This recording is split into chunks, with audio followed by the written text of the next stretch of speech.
Alors bonjour à tous, comme vous l'avez vu dans le titre de la vidéo, aujourd'hui on se retrouve pour une interview. Et quelle interview? Car aujourd'hui on a la chance de recevoir un vétéran du MMA français, non de par son âge, parce que bien sûr il est encore très jeune, mais de par son expérience, car il a combattu un peu partout dans le monde, notamment Obama et dans d'autres fédérations dont on va revenir au cours de la vidéo. Aujourd'hui, voilà, comme vous avez vu, nous avons la chance de recevoir Damien Lapillus. Bonjour à toutes et à tous, petit disclaimer avant que la vidéo commence. Tout d'abord, je souhaitais énormément vous remercier pour tous les retours que j'ai eus concernant le dernier documentaire sur Kamaru Usman, mais également sur la dernière interview que j'ai pu faire avec Jordan, même si elle n'a pas fait énormément de vues, parce que je peux comprendre qu'elle a duré très longtemps. Mais en tout cas, j'ai eu énormément de bons retours, donc je souhaitais vous remercier par rapport à ça. Et je souhaitais aussi vous dire que durant l'interview que vous allez voir avec Damien, il était très fatigué, car il sortait de 2 entraînements, un qui avait eu lieu le matin et un autre l'après-midi. Et le truc c'est que je l'ai interviewé en fin d'après-midi, du coup il était très fatigué. Ça veut dire que je me suis pas attardé sur beaucoup de points. Par exemple, comment il était à l'école, etc. Je me suis pas attardé sur ça. D'ailleurs, il y a d'autres sujets que j'aurais voulu aborder avec lui, notamment sa défaite contre Fares Ziam et le fait que Fernand a dit que c'était le moment le plus difficile de sa carrière en tant que coach. J'ai eu des défaites qui ne sont même pas très connues, mais qui m'ont pulvérisé. La défaite de Damien Lapillus contre... comment il s'appelle, Fares Ziam à Lyon m'a complètement démoli. C'était vraiment une grosse claque. Mais bon, au moins s'il y a une deuxième partie à cette vidéo, ça laissera d'autres sujets dont on pourra parler. D'ailleurs, n'hésitez pas à poser des questions en commentaire, comme ça je pourrai les poser à Damien pour une prochaine vidéo.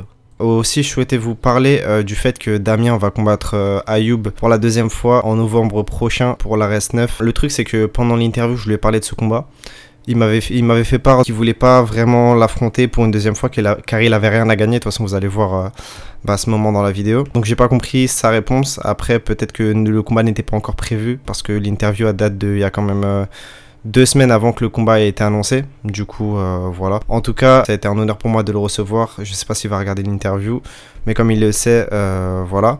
Ah oui, et j'allais oublier, je le fais beaucoup pour les documentaires, mais pour les interviews, vu que je pense à interviewer la personne, je le fais pas forcément. Mais n'hésitez pas à vous abonner si ça n'est pas déjà fait. Ça m'aiderait énormément à développer la chaîne, car en fait, je sais que seulement 3% d'entre vous sont abonnés. Je vais vous afficher la stat normalement à l'écran. Également, likez et commentez la vidéo. Ça permettrait à la vidéo d'être mieux référencée, etc. Ah oui, et décidément, j'oublie beaucoup de choses, mais vous allez entendre normalement pendant la vidéo que le micro de Damien grésille énormément. Ça, c'est sûrement dû au fait que j'avais acheté un adaptateur qui n'était pas l'adaptateur originel Samsung, mais du coup, pour les autres interviews, ça s'est arrangé. Après, je pense que pendant la vidéo, ça va moins se voir au fur et à mesure et que ça va moins déranger. Mais en tout cas, voilà, je souhaitais vous prévenir par rapport à ça. Bonjour à toi. Bonjour à toi, Damien. Merci. Alors, première question tout d'abord, comment vas-tu et comment te sens-tu à l'approche Écoute, moi ça va très bien. Aujourd'hui, ce matin, on a une bonne nouvelle. C'est l'officialisation de la signature de mon frère à l'UFC. Nous, on le savait déjà, mais pour le moment, on ne pouvait pas trop en parler. Mais là, voilà, c'est officiel, parce qu'ils n'avaient pas encore trouvé d'adversaire jusque-là. Donc maintenant, ils ont trouvé son adversaire. Donc c'est une très bonne chose. On est très contents. Et voilà, on a hâte, je pense que tout le monde a hâte de le voir le 3 septembre dans la cage pour le voir performer. Félicitations à Taylor s'il voit cette vidéo et on lui souhaite bien évidemment de gagner. Pour ceux qui veulent savoir, le combat il aura lieu lors de l'UFC Paris, donc le 3 septembre prochain à la Hotel Arena. Donc aujourd'hui, comme tu le sais, sur notre chaîne YouTube, on raconte un peu le parcours de différents combattants, etc. On revient du coup sur toute leur carrière et bien sûr leur enfance, pourquoi ils ont décidé de faire des sports de combat, etc. Du coup, deuxième question du coup. Est-ce que tu pourrais nous raconter comment s'est passée ton enfance? Alors mon enfance c'est très simple, on était beaucoup de frères et sœurs. Je vivais à Sevran à cette époque-là, où il y avait aussi également une sœur.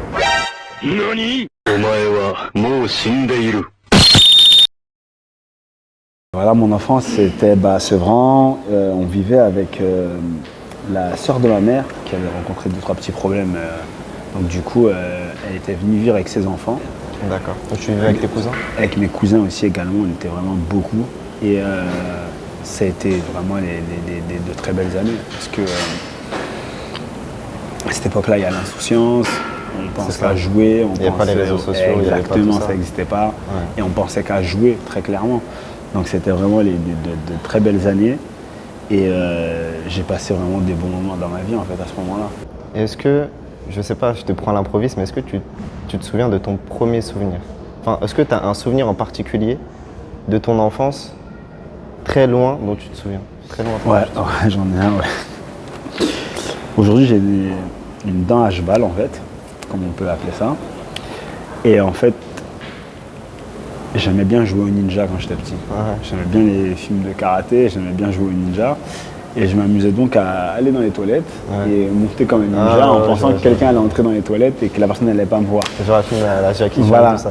Sauf qu'il y a un facteur qu'on oublie quand on est très jeune, c'est que il y a la fatigue des muscles en fait. Et donc voilà, c'est ce qui m'est arrivé parce que j'étais resté longtemps en attendant que quelqu'un entre dans les toilettes.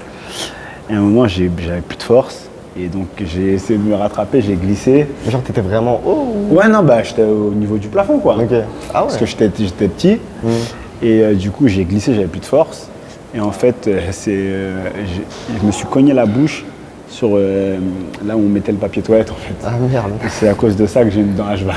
Ok. Ah, j'avais même pas remarqué. C'est quoi ta dent devant? Ouais, celle-là, elle est à cheval. Et c'est à cause de ça que. On a un point commun. Parce que même on m'a dent elle est pétée aussi. Et franchement, c'est un souvenir que j'oublierai jamais parce que bon, voilà, quand on est petit, Ouais, c'est ça. on est casse-cou et voilà ce qui s'est passé quoi. Ouais, pareil pour moi. Et tes parents, ils faisaient quoi comme métier si c'est pas trop indiscret? Non, il n'y a pas de problème. Mon père, lui, il est soudeur, il travaille sur les chantiers. D'accord. Et ma mère elle est gouvernante dans un hôtel. D'accord. Et comment la passion du sport est venue, c'est que J'allais en venir en plus. mon père faisait de la boxe. D'accord. De la boxe, donc il nous a tous plus ou moins initiés à la boxe anglaise, parce que lui c'était ça. Et je me rappelle à l'époque, il disait que si on ne pouvait pas se défendre, on ne pouvait pas sortir dehors. Avant, c'était pas pareil aussi. Ouais, parce que dehors, parce qu'à cette époque-là, c'était quand même chaud. J'ai pas connu, mais je sais que c'était dur quand même. C'est le département plus dangereux de France qui vient de causer. Cousin, faut pas t'opposer. C'était dur, on descend avec un ballon, c'est prête-moi ton ballon et ils vont jouer avec plus loin, ou prête-moi ton ballon, on ne le revoit plus. Donc voilà quoi, donc il fallait quand même pas mal se battre.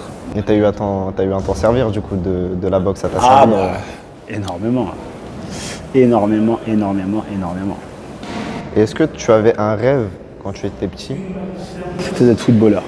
D'accord. J'allais dire est-ce qu'il s'est réalisé, mais du coup non. Non, c'était d'être footballeur. Après j'ai joué au haut niveau étant plus jeune dans le foot. J'ai pas eu, je pense, le suivi que j'aurais aimé avoir de la part de mes parents. Mon père prenait ça vraiment à la rigolade et j'ai pas eu de soutien. Parce qu'à partir du moment où mon père aurait préféré que je fasse par exemple que de la boxe ou Il voulait vraiment que tu deviennes pro. Voilà, que je fasse que de la boxe ou autre. Et moi j'avais mon envie de faire du foot, donc il ne venait pas regarder mes matchs. Et je pense que ça c'est quelque chose qui m'a vraiment touché étant plus jeune, parce que je me faisais encourager par les parents des autres, mais mes parents ne sont jamais venus m'encourager vraiment en fait. Et du coup tu faisais de la boxe et du foot en même temps ou tu as commencé par... Non, je faisais du foot. Après, on s'entraînait avec mon père de temps en temps à la maison. Mais c'était pas la boxe dans un club, c'était vraiment entraînement à la maison. Quoi. D'accord. Et du coup, tu as lâché la boxe Après, j'ai arrêté, je me suis mis au foot très sérieusement. Et après, c'est que plus tard, vers 2007. T'avais quel âge vraiment, oula. Ouais, désolé, hein, mais au pire, t'inquiète. Hein. Très bonne question. Quand tu t'es mis vraiment au sport de combat, je pense que j'avais, bien 16 ans. Ok, donc tu as commencé assez tard. Ouais. Enfin, ouais. Après, les sports de combat, tu peux commencer. Oui, voilà. Et après, j'avais déjà, je pense, des prédispositions à ça, parce que je faisais pas de sport de combat, mais je me suis beaucoup battu étant jeune. Donc, j'avais déjà ce truc d'aimer plus ou moins la bagarre. Et voilà. Et par contre, quand je suis entré dedans, je me suis vraiment mis sérieusement. T'as jamais lâché, jamais? Non, j'ai jamais lâché. Moi, j'ai pour habitude vraiment quand j'aime quelque chose, de vraiment m'acharner dessus en fait. C'est vraiment, je m'acharne. Je vois quelque chose à l'entraînement, je rentre et quand je suis à la boxe anglaise, on va travailler à la leçon un truc le matin, je reviens ici et on le rebosse. C'est ce qui fait la différence avec... C'est ça, et en fait c'est les la amateurs et tout. répétition. C'est ça. La répétition, les gens pensent qu'il y a un truc, ça peut arriver comme ça du jour au lendemain, ils vont dire oh là là, il y a de la Du chance. travail. Il n'y a pas de chance, il n'y a pas d'hasard. Il n'y a pas de talent aussi. Enfin, après, ça c'est une vision, tu vois. Et c'est le travail. Le travail. Et pour reprendre ce que tu viens de dire à l'instant, c'est que le talent, c'est bien, c'est une bonne chose, mais le travail bat le talent. Ouais, c'est ça. Parce que quelqu'un Si qui t'as un talent travaille... et tu ne travailles pas... Exactement. Et ceux qui travaillent savent que les choses vont passer par le travail. Donc à partir de ce moment-là, il faut travailler. Des fois, je peux passer peut-être 1 heure à travailler que le jab au corps. Ouais. 1 heure à travailler que le jab au visage. 1 heure à travailler Après, le comme ça jab au corps. devient des automatismes lors de tes combats, c'est ça. C'est exactement ça. Si on ne le fait pas, voilà, il n'y a pas de gloire sans souffrance, comme on dit. Et ton surnom, c'est The Walking Dead. Exactement. J'ai entendu aussi, c'était Frankenstein dans une interview. Avant, c'est Frankenstein, mais j'ai changé depuis... c'est toi qui as décidé... C'est exactement, depuis 2019, de mettre Walking Dead, pour la simple et bonne raison que le style de combat que j'ai aujourd'hui, c'est toujours marcher sur les adversaires, pas les laisser s'organiser, et mettre du volume sur la boxe. Et aujourd'hui, je me suis bien préparé, je m'entraîne bien pour faire en sorte que mettre une bonne pression avec une bonne qualité de coup pour vraiment leur faire mal. Et ton premier souvenir avec le MMA, enfin, d'où ça t'est venu ce changement de la boxe au MMA? J'ai toujours aimé le Pride quand j'étais petit. D'accord. Quand j'étais plus jeune du moins. Mirko Crocop, Ouais, tout ça, exactement. Shogun et tout. C'est quelque chose qui m'a vraiment choqué. C'est d'ailleurs pas la première fois que j'en parle dans une interview, mais c'est vraiment quelque chose qui m'a choqué. La violence, tu parles ou... En fait, c'était un sport, mais où il y avait les règles d'une bagarre de rue. J'ai dit, comment c'est possible? Et je regardais beaucoup les Brésiliens à l'époque, Wanderlei Silva, Anderson Silva, Quinton Rampage. Rampage, Fedor, c'était vraiment eux les stars, Randleman, c'était vraiment les stars de cette organisation. Et du coup, voilà comment je me suis mis dedans. Et t'es direct arrivé au MMA Factory ou t'es passé par d'autres salles avant? Non, je suis passé à la base, je faisais du sol avec Kofi et Ishak Kabakoulou, c'était à Savigny-le-Temple. Ensuite, après, j'ai commencé à faire du grappling, je me suis jiu-jitsu brésilien. Ensuite, j'ai pas arrêté jusqu'à ce que je me dise en fait que je vais reprendre le pied-point et que la suite logique c'était le MMA, quoi. Ok, je vois. Et premier combat du coup 2011 en Belgique, j'ai noté. Ouais. Belgian Beatdown. En fait, 2 semaines avant, on avait fait un open. C'était en amateur. D'accord. Et en fait, l'organisateur me voit et il me dit que ça serait bien que je combatte à présent un peu plus haut parce que c'est pas de mon niveau. Ah, t'es KO. Ah, je suis désolé, excuse-moi. Ouais, t'inquiète. Et il me dit en gros que s'il y a un désistement sur le Belgian Beatdown à cette époque-là, c'était pas l'Europe Beatdown, c'était le Belgian Beatdown, est-ce que ça pourrait m'intéresser? T'as pris un short notice. En plus, toi, c'est vrai que t'as l'habitude de... Ouais. Du coup, je dis ok, y a pas de problème. Et du coup, il arrive, il me dit ok. Il m'appelle une semaine avant, il me dit ouais, on a un mec qui se retrouve seul, est-ce que c'était chaud? Je dis ouais. Et c'était Nelson Carvalho, un très bon combattant à l'époque. Et du coup, moi en plus j'étais à 1 million d'années d'imaginer qu'il y a du cutting ou ce genre de choses. Ouais. Moi, exactement. Je suis arrivé, je faisais 77 kilos à l'époque, sans prise de tête. Et là, je le vois dans la cage et je me dis, j'ai peut-être fait une bêtise en fait. Pourquoi en voyant arriver le mec ou... Ouais, en le voyant arriver dans la cage, je dis ah ouais, ça va être dur aujourd'hui. Parce que physiquement, moi j'étais jeune à cette époque-là, j'étais bien taillé, mais là il avait vraiment un corps d'homme et un corps d'homme en forme. Du coup j'ai dit ok, on y est, c'est déjà trop tard, hein, je Je vais pas pleurer ou je vais pas T'avais dire pas non. le choix de toute façon. Exactement. Sur la Et guerre. du coup, on a fait le combat. Je lui mets un jab, un low kick, il me colle, il m'amène au sol. Du coup, ça tourne, ça machin. Au bout d'un moment, je vois une fenêtre et je lui mets un juji et je le fais taper. Premier round, premier combat MMA, premier round, je le fais taper. Mais c'était vraiment ton premier combat MMA ou t'avais fait du pancras avant? Non, jamais Jamais de de pancras, j'ai pancras. fait du pancras après. D'accord. Vraiment, j'ai fait du pancras après. J'ai fait amateur, MMA, pancras. D'accord. Et j'avais une question aussi. Ouais, le 100% fight. Pourquoi cette décision du coup d'aller au 100% fight? Bah, à l'époque, c'était l'organisation française où c'était les numéros 1. Donc c'était les numéros 1 dans le sens où H, à cette époque-là, il organisait pas mal d'événements. Et ça permettait de donner de la lumière aux combattants. Surtout devant ton public en France, quoi. Exactement. Ok. Et pourquoi ce choix de changer de fédération à chaque fois? Parce que c'est vrai que tu as combattu dans beaucoup de fédérations. Non, en fait, avant, D'organisation, excuse-moi. d'organisation, en fait, avant, c'est là où il y avait des combats, on y allait, en fait. Parce que c'est intéressant. Quand les propositions de combat, elles tombent, il y a tel mec à prendre dans telle organisation, il y a tel mec à prendre dans telle organisation. Ça se passe vraiment comme ça, en fait. Ok, donc tu restes pas comme aujourd'hui. Exactement. Tu viens de le faire à l'UFC ou à l'ARES. Ouais, exactement. Ok. Et du coup, 2014, le Cage Warrior. Une grosse organisation. Grosse organisation. Je perds au 3e round contre Joseph Dufy, un solide adversaire qui jusque-là était le seul à avoir battu Conor McGregor à cette époque-là.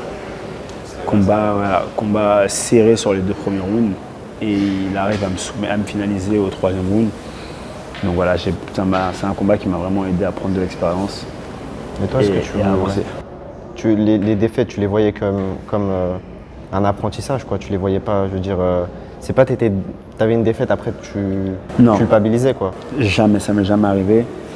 Et c'est, je pense, là qu'on voit si le combattant est un champion ou pas, en fait. C'est est-ce qu'on se relève d'une bêtise ou est-ce qu'on reste allongé et on attend ce qui se passe.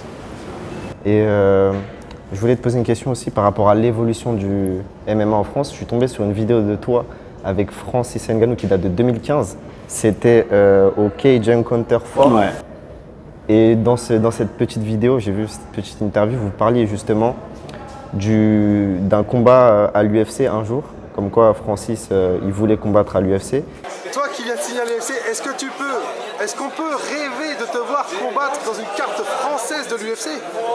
Bien évidemment, c'est mon rêve au fait. Je me dis le jour où l'UFC va organiser en France, que je sois sur la carte et ce jour-là, peut-être que j'aurais déjà fait du beau boulot et que je serais même en co-main event ou en main event et en France, ça serait vraiment avec joie. On est très Tiens fiers. à préciser, hein, c'est Francis Ngannou, Lapillus. le prédateur. Non. C'est un frère à nous maintenant, on l'a accepté. Non, c'est Donc, moi je qui tenais à vais le les dire. adopter. Je tenais à le dire, on a accepté Francis. Donc maintenant, lui aussi, c'est un Non, non. Lapillus. Et tu parlais surtout de l'évolution du MMA en France, comme quoi tu aimerais que justement l'UFC vienne un jour en France. Et dis-toi, c'était il y a 7 ans aujourd'hui, 7-8 ans. Et qu'est-ce que tu penses aujourd'hui justement de l'UFC Paris qui arrive en septembre? Ce que je pense de l'UFC Paris, c'est que c'est une bonne chose pour le MMA français. Ça va vraiment nous mettre en avant, ça va vraiment pouvoir montrer aux gens qu'ils peuvent investir sur nous. C'est ça. Parce que on peut bien faire également. Il y a du potentiel, quoi, en France. C'est exactement ça. Et du coup, moi je pense que c'est bon à tout point de vue que l'UFC arrive en France. Ok. Et toi, est-ce que tu avais ce rêve un jour d'arriver à l'UFC ou quand tu étais plus jeune ou toi tu t'en foutais, tu partais comme... Parce que je sais que Taylor, tu vois, il a combattu à l'UFC. Est-ce que toi aussi tu avais cet objectif de... Alors l'objectif, forcément on l'a tous parce que c'est le Graal, c'est là où vraiment on peut bien gagner. C'est le meilleur endroit pour pouvoir bien gagner sa vie, que ce soit sur les retombées médiatiques, ou en termes de ce qu'on va pouvoir toucher, il n'y a pas mieux. C'est vrai. Et aujourd'hui, tu as plus d'objectifs ou... C'est pas une question de ne pas avoir d'objectif. Aujourd'hui, je préfère, avec le recul, je préfère me concentrer sur ce qui est tout proche de moi. Donc l'ARES aujourd'hui. Exactement. Et avec l'ARES, bien évidemment, si, comment dirais-je, on a une proposition un jour, bah, comme tout le monde, je pense que, je pense comme tout le monde, que je vais dire oui en fait. Forcément. Donc voilà, donc ça c'est une logique.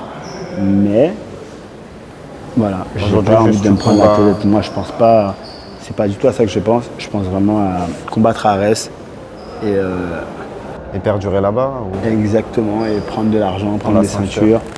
Et c'est ça, prendre du plaisir surtout. Ensuite, tu es passé par l'Octogone, enfin avant l'ARES. Tu es allé à l'Octagone, excuse-moi. L'Octagone MMA, ouais. C'est une organisation qui est bien. Ouais. Après, selon moi, c'est la raison pour laquelle j'ai pas voulu retourner. Tu m'as dit quoi? J'ai dit selon moi, c'est la raison pour laquelle j'ai pas voulu retourner à l'Octagone. Je pense que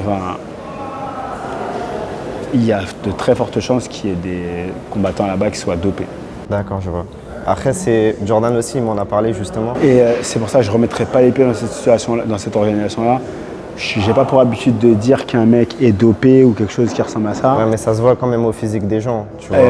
Moi, je suis quelqu'un quand même assez. Ouais, t'es bien, mais je veux dire, il costaud pour un 70. 70, ouais. J'ai combattu contre Léo Brichta à la base ce jour-là. D'accord. C'est par rapport à ses performances à lui, tu t'es douté ou c'est d'autres? Non, mais j'ai vu le physique. Après, juste après la pesée, on s'est serré la main, on s'est dit bonjour. Mais je vois pas comment le mec a pu descendre à 70, c'est impossible. Il est plus grand que moi de taille. Par rapport au... Ah ok, donc ils ont pris des... Exactement, il est faire les pesées. Il est plus grand que moi de taille. Mais non, il est plus fort que moi physiquement. Il est plus volumineux, il est plus musclé. Mais non, c'est pas possible. Je veux bien comprendre les choses et le rapport force qu'il a pu avoir dans la cage ce jour-là, enfin tout ce qu'il a fait qui était sous forme d'épreuve de force, c'était difficile. Et même tu le vois quand tu es dans la cage, tu vois, quand tu te bats avec des mecs dopés, ils réagissent pas pareil, je sais pas. C'est ça. Et moi j'ai dit si c'est ça, ça m'intéresse plus. Ça m'intéresse pas de remettre les pieds là-bas. Ensuite en 2021, tu as eu 3 victoires, tu es sur 3 victoires consécutives je crois. Ouais. Ensuite, tu as eu. Tu es sur 3 victoires consécutives. Et comment tu l'as ressenti ça? Je veux dire que tu étais en pleine ascension, quoi. Tu le vivais comment?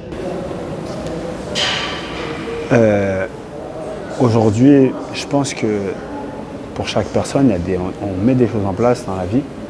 Mais ces fameuses choses, il y a des fois où elles se passent exactement comme on le veut. Et on avance. Et il y a des fois où ça ne se passe pas forcément comme on le veut, mais on est obligé de relativiser. Et aujourd'hui, je pense que dans ma carrière, j'ai vraiment relativisé en me disant, plutôt que de se concentrer sur le négatif, je vais mettre l'accent que sur le positif. Et donc, à partir de ce moment-là, j'ai su ce qu'il fallait faire en fait. J'ai su ce qu'il fallait faire, j'ai su qu'il fallait travailler plus sérieusement. À l'anglaise aussi, j'ai su qu'il fallait travailler encore plus sérieusement. Et aujourd'hui, je suis content parce que c'est une satisfaction. C'est en train c'est une satisfaction. Là, j'ai hâte de pouvoir combattre à Arès en ayant, bien évidemment, pour la ceinture, parce que ça va être une consécration. Et c'est pas un hasard ou ce genre de choses. Là, voilà quoi. C'est exactement ce qu'il nous faut. D'ailleurs, tu me fais penser à un truc en parlant de titre. J'ai même pas parlé de ton titre que tu as eu au Bama. Donc j'imagine une victoire très importante dans ta carrière. Très très très importante, parce que ça reste quand même... C'était une grosse organisation à l'époque. Hein. Ouais, ça reste un titre de champion du monde. Donc voilà. Mais c'était vraiment une belle expérience, une belle organisation. On s'entendait très bien avec eux, mais franchement c'était vraiment très très bien.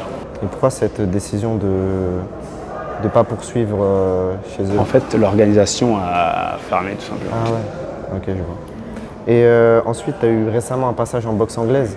Exactement. À la base, toi, tu viens de la boxe anglaise. Ouais. Mais est-ce que tu avais déjà des combats à la base ou... Non, jamais. Aucun Le premier combat, il a été fait quand j'étais au club des Mureaux Mon premier Et combat. pourquoi? Juste pour l'expérience comme ça? Ouais. Ok, je vois. Et ensuite, ouais, comme je l'ai dit, MMA GP, 2 victoires à l'ARES. Et quelle est la suite pour toi? Tu vas continuer à l'ARES comme... La suite, pour l'instant, comme je l'ai dit tout à l'heure, hein, si on est à Arès, et j'ai hâte de combattre le prochain combat pour la ceinture. Et derrière, je ferai en sorte que.